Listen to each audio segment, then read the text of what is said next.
em nada. Bom, qual é a ideia aqui, né?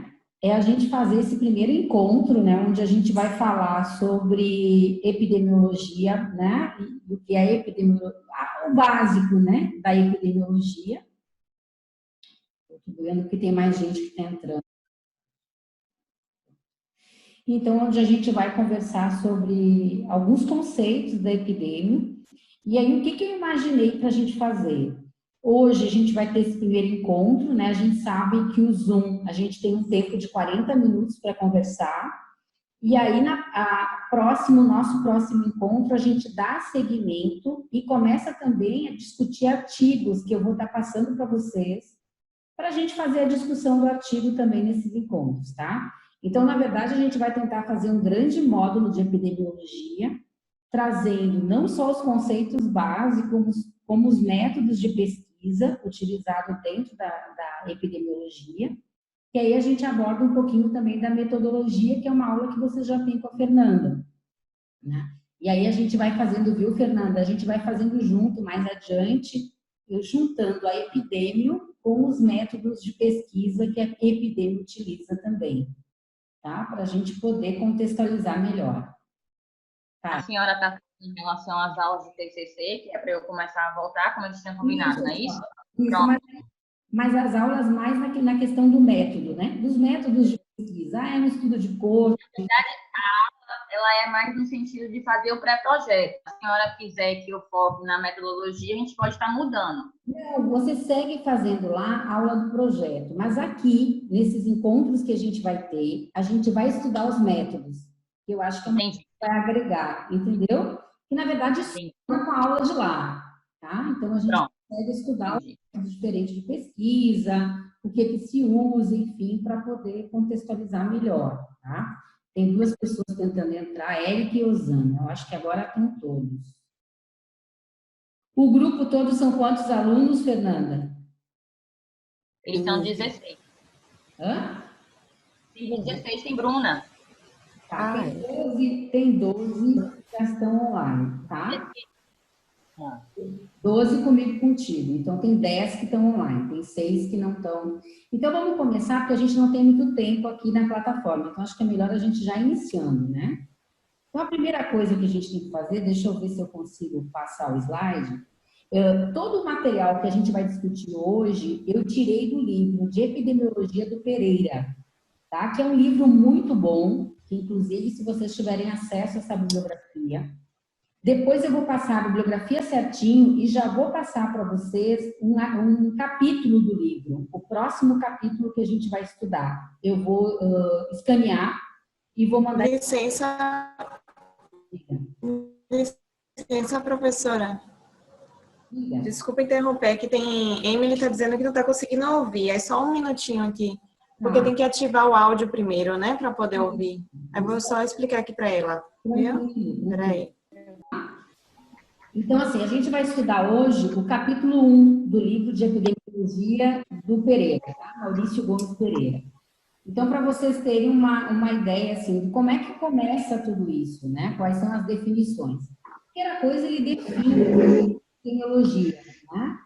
E aí ele coloca que é um campo da ciência, como vocês estão lendo aí, que trata vários fatores de condições e ocorrência de determinadas doenças, distribuição dessas doenças.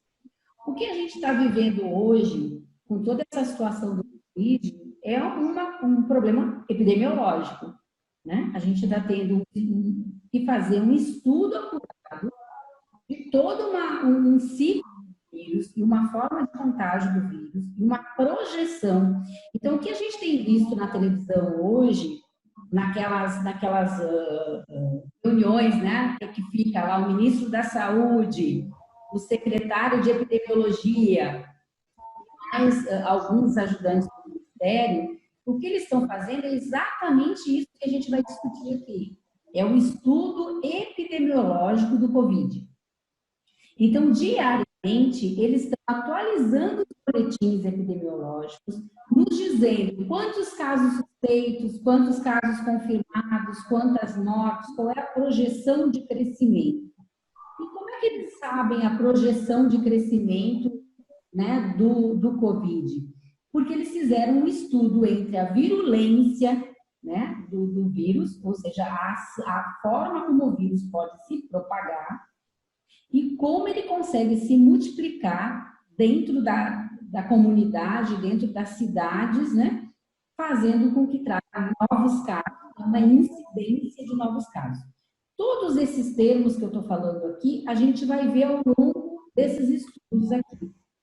Né? Esses termos, o que é incidência, o que é a virulência, como é que é feito esse boletim, a gente vai vendo ao longo. Por isso que eu achei bem interessante a gente estudar a epidemiologia agora, nas aulas teóricas, porque tem tudo a ver com o momento que a gente está vivendo. Tá?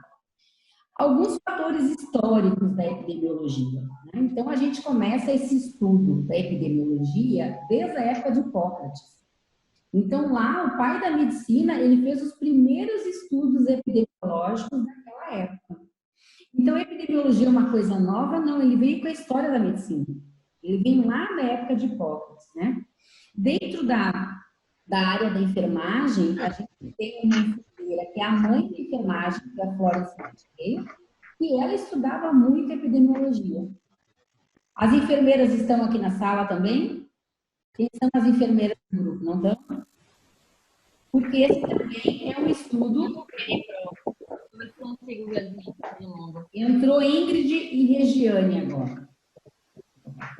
E já está aí. Está entrando mais. Se começou. Depois teve Minose, né, que fez a origem da doença e da qualidade do ar. Quando que foi definida? Né? Lá na malária, no estudo da malária, também foi estudado os miasmas, a qualidade do ar. Então, também é um fator histórico dentro da epidemiologia. No século III, também teve algumas qualificações de problemas de saúde, né, que começaram com a mortalidade de algumas pessoas, e eles começaram a estudar. Então, Joe Grau, né, ele começou a estudar em 1662, para entender as mortes que tinham naquela região, por sexo e por estatística. Isso é epidemiologia. Os franceses também, tiveram vários franceses que iniciaram o estudo da epidemiologia do século XIX, né?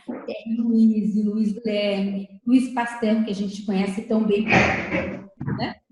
Então, eles começaram com investigações epidemiológicas, alguns entendendo como era o comportamento da população, outros entendendo alguns fenômenos sociais ou a própria microbiologia que a gente estudou na faculdade.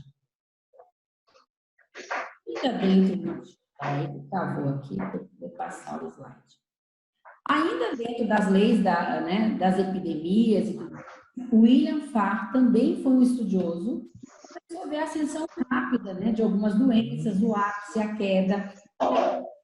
Como é que se procedia? Exatamente o que a gente hoje vê na televisão com aquela curva do Covid. Aquela curva que a gente vê, a gente tem que ficar em casa para diminuir a... Tem alguém ali com o microfone aberto dando uma... Estão me ouvindo? Vocês estão me ouvindo? Estou ouvindo bem. Tá? Então tá.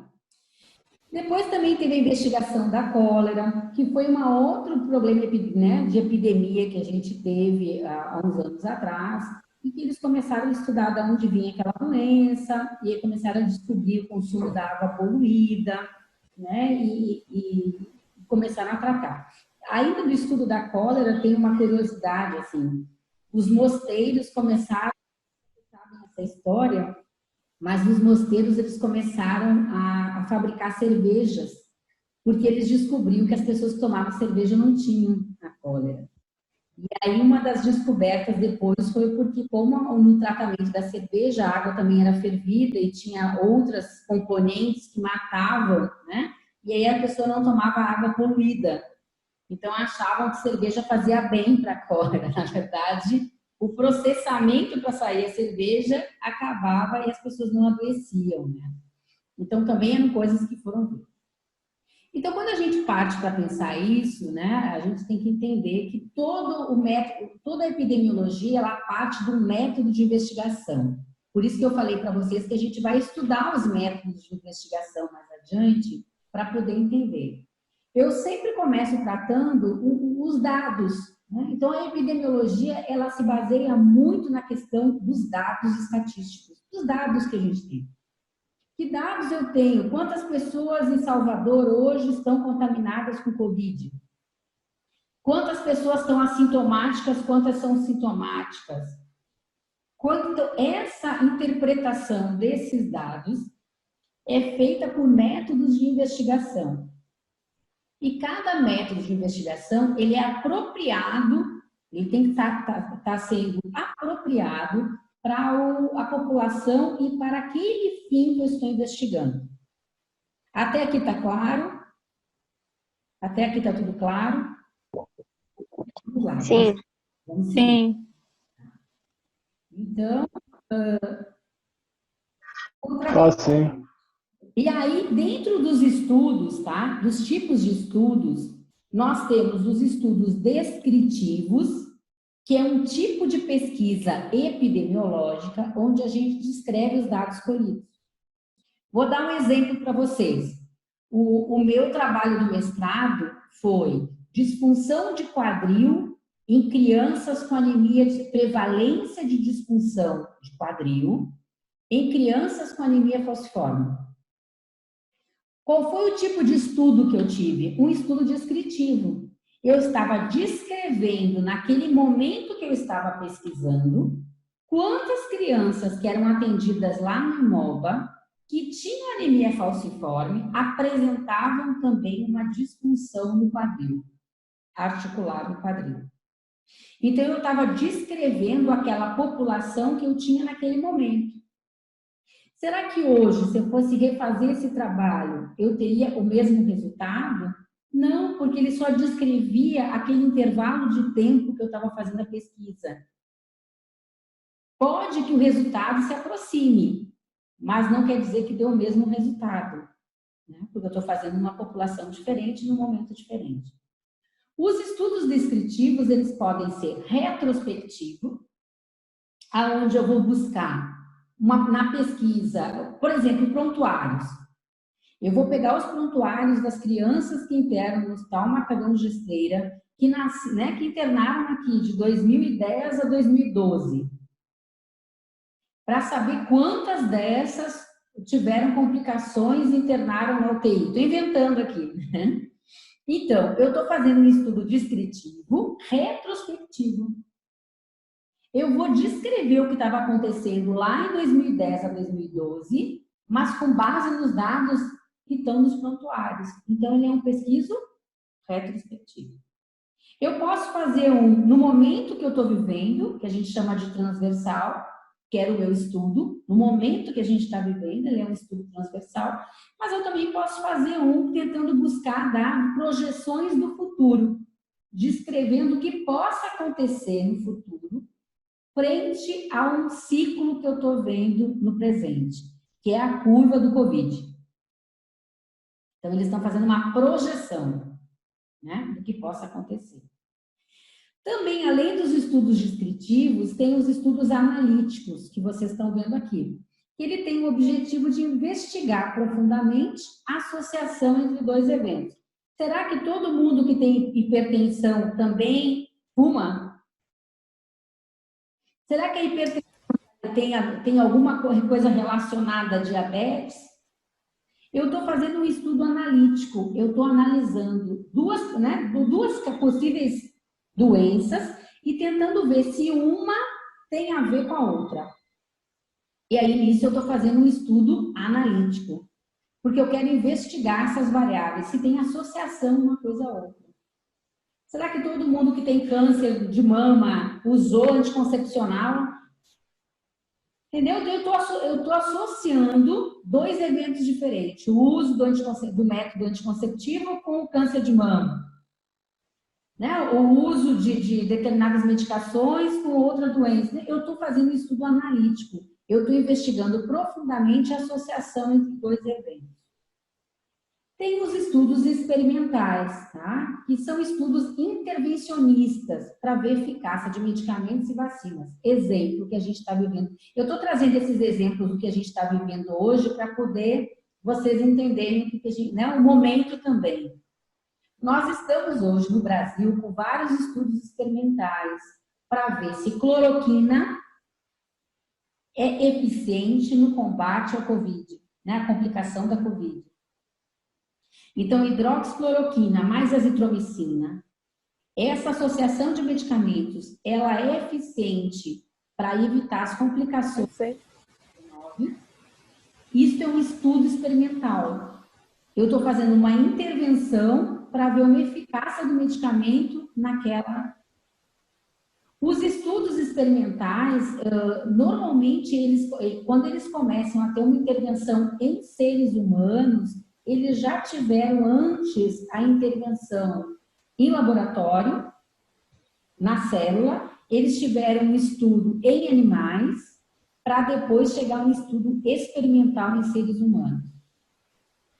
Por que a hidroxicloroquina está sendo já direto um estudo intervencionista e experimental já sendo usado em seres humanos? Porque a hidroxicloroquina já é uma medicação que já foi testada em ratos, já foi testada para uso em artrite reumatoide, em malária, em doenças lúpus eritomatoso. Então, ela já tinha passado dessa fase de testagem em animais para ter a patente e para poder ser usada em seres humanos. Hoje, o que a gente está fazendo é pegando uma medicação que se achava ter um efeito para uma determinada doença e tentando utilizar ela para outra doença. Como a gente está vivendo uma pandemia, a gente está vendo que não justifica a gente esperar um estudo em animais para poder fazer o uso. Tem alguma coisa aqui escrita no chat. Jocá estão pedindo para entrar. Elas não entraram ainda? Deixa eu olhar aqui, que aí eu já... Pronto, já estão entrando. Já vão entrar agora. Obrigada para quem me deu o recado. Então, os estudos experimentais, eles criam algumas situações para reproduzir o mais próximo possível à realidade, né?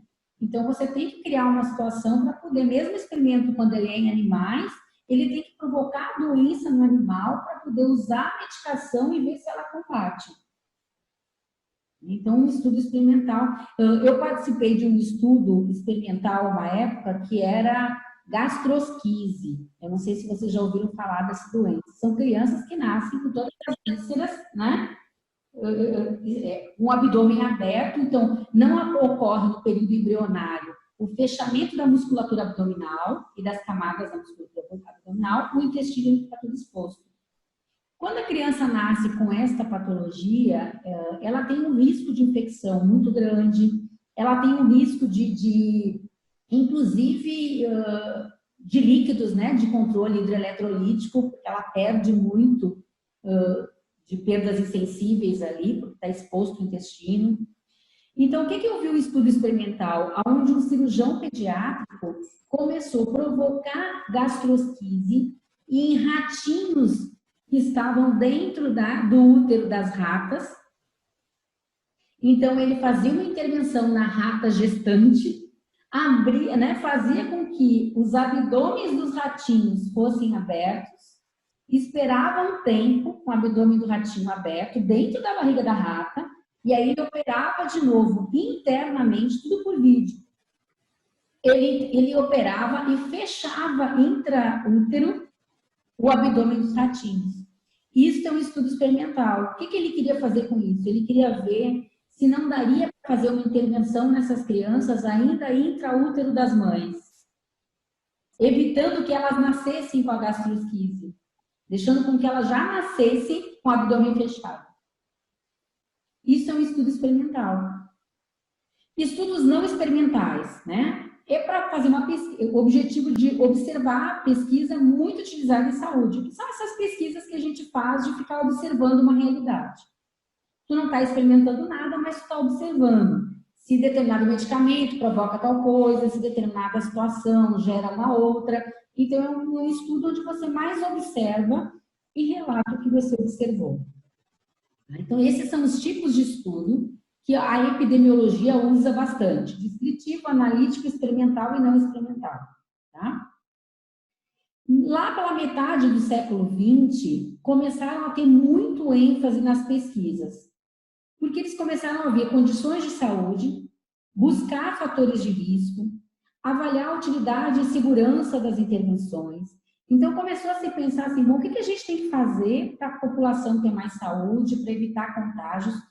Uma das coisas que eu até já comentei com o Fernando, eu acho isso, mas uma das coisas que a gente viveu muito intensamente a pesquisa e a busca de uma solução foi o HIV.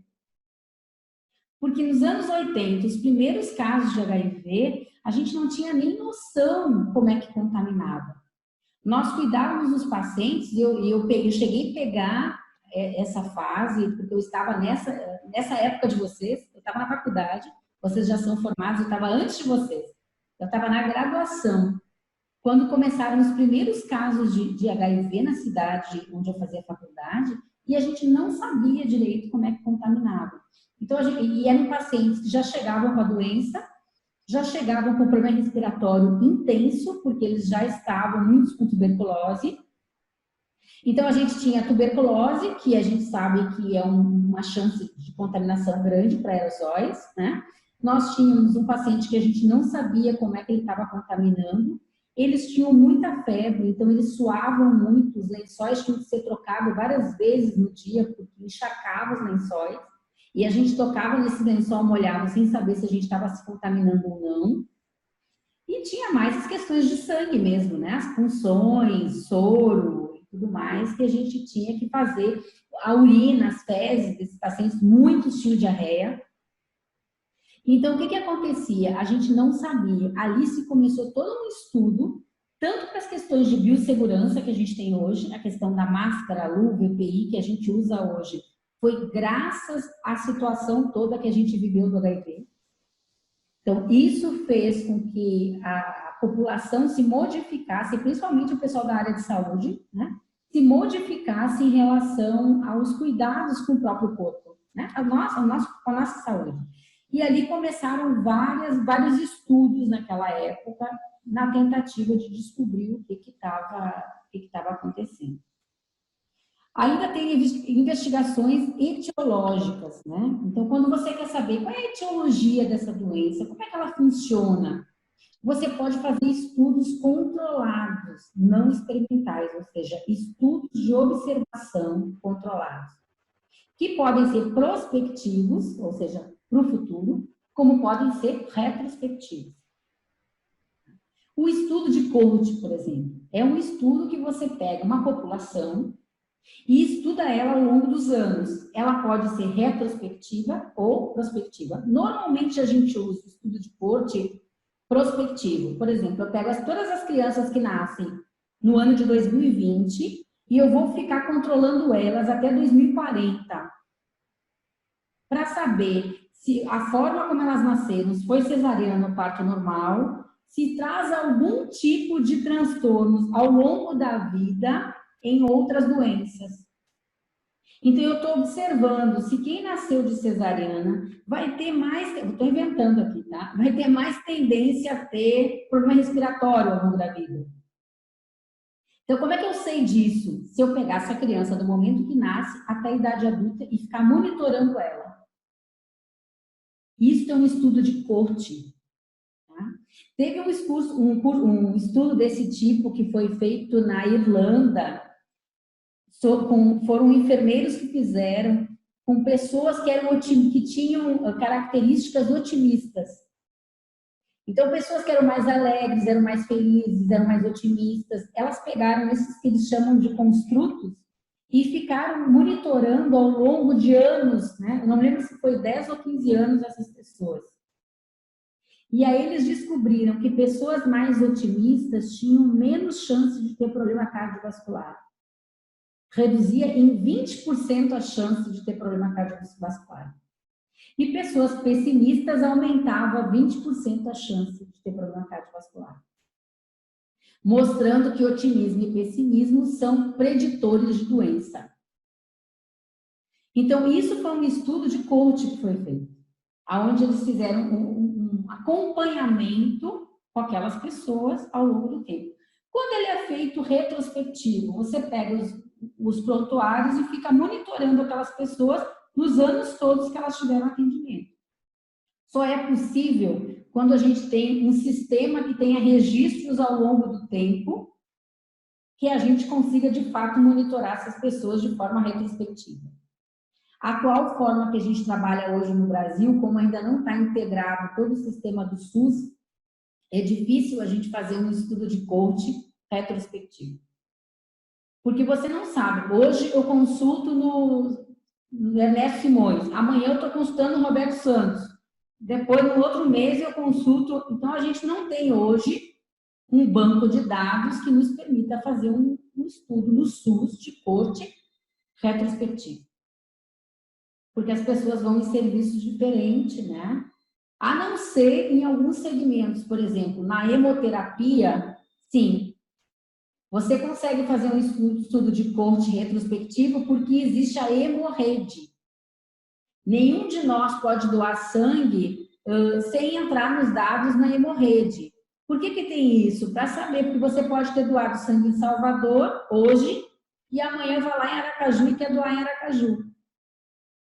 Então, existe um sistema que trava isso para a pessoa não tirar mais da quantidade de sangue do que é possível, né? Então, são formas da gente fazer. Tem o estudo de caso controle, onde você pega um caso de um paciente, fica controlando ele e olha outro de uma pessoa normal. Então, você vai comparando. Então, você pega um grupo de pacientes que tem uma doença e um grupo de pacientes da mesma faixa etária, do mesmo sexo, que não tem aquela doença. E você vai comparando os dois para ver. Então, a gente chama de estudo de caso controle, onde a gente compara dois grupos para ver o que eles têm que é comum e o que difere um grupo do outro, para poder determinar algumas coisas sobre algumas doenças. Até aqui tá tudo bem, gente? Tá ok? Estou trazendo novidades, tudo isso vocês já sabiam. Como é que tá? Mais ou menos? Mas é importante a gente fazer essa revisão inicial para a gente poder seguir discutindo, né? As questões... Professora, eu fiz a pergunta assim, se esse estudo analítico, ele é aquele estudo que faz, você vê, causa e efeito, ou é só associação? Isso, causa, efeito e associação, é isso mesmo, exatamente isso. Você associa uma doença a outra, entendeu? Será que quem tem problema vascular tem também problema de pressão e tem também, e é tabagista? Entendeu? Você analisa vários dados e você consegue ver se tem relação ou correlação um com o outro. É exatamente isso, tá? Exatamente isso. Bom, ainda, dentro dessa aplicação... Professora, Oi, diga. uma dúvida. O estudo pode ser descritivo, analítico e experimental ao mesmo tempo? Não, normalmente ele pode ser descritivo e analítico, até pode. Você pode descrever, mas ao mesmo tempo é uma associação. Só que você vai ter que fazer dois testes diferentes de análise, né? No estudo descritivo, normalmente você vê incidência, prevalência, você vê coisas desse tipo. No estudo analítico, que você faz associação, você vai ter que usar alguns testes estatísticos diferentes para fazer associação. Então, na verdade, o seu trabalho ele vai estar usando de dois métodos e os dois métodos têm que ter resultado no final. Aí um trabalho que fica mais elaborado, né? Mais elaborado para poder você chegar no final. E aí tem vários tipos de testagem, tem a nova, que depois a gente vai ver. Tem várias formas de testagem diferentes para ver o analítico. E o descritivo está descrevendo somente a população, mas pode ser analítico e descritivo, sim. O experimental, normalmente, ele já passou pela fase descritiva e ele já passou por algum estudo analítico. Já fizeram algumas comparações, porque quando chega no estudo experimental, ele já está buscando uma coisa mais da aplicabilidade. Então, ele tem que ter dados anteriores que digam por que ele está buscando essa aplicabilidade. Baseado em quê? Ele se baseia em estudos descritivos, ele se baseia em estudos analíticos para poder dizer que ele agora tem que fazer um estudo experimental. É a revisão bibliográfica dele, buscando dados para justificar aquilo ali. Entendeu? Fui clara ou não? Foi sim. Uma outra coisa na aplicação da epidemiologia, é muito importante que a gente use da epidemiologia para informar a situação da população. Né? Então, quando fala aqui, ó, informar, deixa eu pegar uma caneta, informar a situação da saúde da população. Hoje a gente está vivendo isso, a gente tem boletins epidemiológicos diários informando para a gente como é que está a saúde da população da Bahia, do Brasil, do mundo. Né? A gente também investiga os fatores que influenciam a situação de saúde. Quais são os fatores hoje que estão influenciando a situação de saúde da população brasileira, da população mundial? Então, a gente tem um fator, a gente nem está fazendo estudo epidemiológico, mas vamos começar a discutir aqui para a gente tentar entender isso. Tem um fator que é se contaminar, mas tem um fator emocional, que está influenciando na saúde da população. Concordam comigo? As pessoas estão vivendo um medo. E o fator emocional também é um fator que influencia na saúde da população. Então, a gente tem o fator financeiro. As pessoas sem dinheiro não influenciam na saúde da população? Então, quando a gente faz esses estudos para ver que tipo de comércio tem que abrir, o que vai funcionar, o que você vai dar de subsídios. Ludmila está aí, Ludmila é assistente social, e é bom, Ludmila, você também contribuir aí. Quando a gente estuda também a situação de saúde da população, a gente também tem que ver as condições e a acessibilidade que essa população está tendo, as condições econômicas, inclusive. Porque você não pode ficar trabalhando só com a questão da contaminação com Covid e não entender que as pessoas precisam de ter alimento nas suas mesas para se manter com uma saúde boa. Então, elas precisam ter um ganho. E esses ambulantes que viviam vendendo coisas na rua e que não estão podendo, eles estão ganhando o quê? Como é que eles vão ter uma condição de saúde de comprar alimento? Então, a epidemiologia, ela também tem que tratar do todo, ela não trata especificamente daquilo que está sendo visto. Ela tem que tratar do todo. E quando a gente aplica a epidemiologia na prática, não só no trabalho científico, a gente tem que ter uma visão do todo. Ontem, por exemplo, a gente discute muito no Brasil essas questões políticas, né? Deve abrir o comércio, não deve abrir o comércio? Faz quarentena, não faz quarentena? O pessoal do financeiro, né, do Ministério, querendo abrir comércio, o pessoal da saúde dizendo que não. Mas isso está sendo uma discussão epidemiológica, que é uma discussão epidemiológica, no mundo inteiro. Ontem teve um pronunciamento do presidente da França, do Macron, né, ontem à noite na França, onde ele dizia para a população que eles estavam tendo que tomar uma decisão entre questões econômicas e questões de quarentena, para não deixar o vírus se alastrar. Tomaram uma decisão lá de manter a quarentena e abrir alguns tipos de comércio. Isso foi um estudo epidemiológico. Isso não está sendo feito assim, uma hora faz isso, outra hora faz aquilo. Tudo tem que ser baseado em estudo e em risco-benefício. Então, todas as decisões, nesse momento, do que a gente está vivendo no planeta, estão baseadas em estudos de epidemiologia, para poder a gente chegar ao que tem que ser feito. Uma outra coisa é avaliar as ações propostas para alterar a situação encontrada. Então, diariamente se estuda. Bom, fez quarentena, está resolvendo? Tá resolvendo. Será que não dá para liberar um pouco? Porque a gente está com uma capacidade escalada de leitos de UTI que ainda não está completa. Então, vamos liberar que pelo menos os ambulantes saiam na rua. Essas são decisões baseadas em epidemiologia também. Tá? Quem vai poder sair, de que forma vai poder sair. Então, assim, tudo que a gente está vivendo hoje, e por isso que eu falei para a Fernanda da gente fazer a questão da epidemiologia como a primeira aula assim, online que a gente vai começar a ter, porque assim, tudo que a gente está vivendo hoje é epidemiologia. Eu vou abrir para vocês perguntarem, porque a gente tem 1 minuto ainda para falar, tá? Para a gente encerrar hoje. Mas eu vou abrir para vocês falarem, para ver se tem alguma dúvida, querem colocar alguma coisa, querem contribuir de alguma forma com o que a gente viu até aqui. Todo mundo quietinho, ou não entenderam nada do que eu falei, ou entenderam tudo. Como eu sou uma pessoa otimista, eu vou pensar que entenderam tudo. Tem alguma questão, Ludi? Tem alguma coisa para falar do ponto de vista social? Como tu está vendo esse momento todo? A epidemiologia pode contribuir? Eu concordo muito com isso que você falou sobre a condição social afetar na saúde e até uma questão que a gente, como em ala hospitalar, a gente deve prestar atenção, porque acaba receitando, né, coisas sem considerar muito essa condição social da pessoa. Né? Falar, você tem que comer fruta, verdura, ou então faz um cardápio, né? O nutricionista faz um cardápio que está além da condição da pessoa, ou então não considera os padrões de higiene. É muito importante As condições sanitárias também considerar.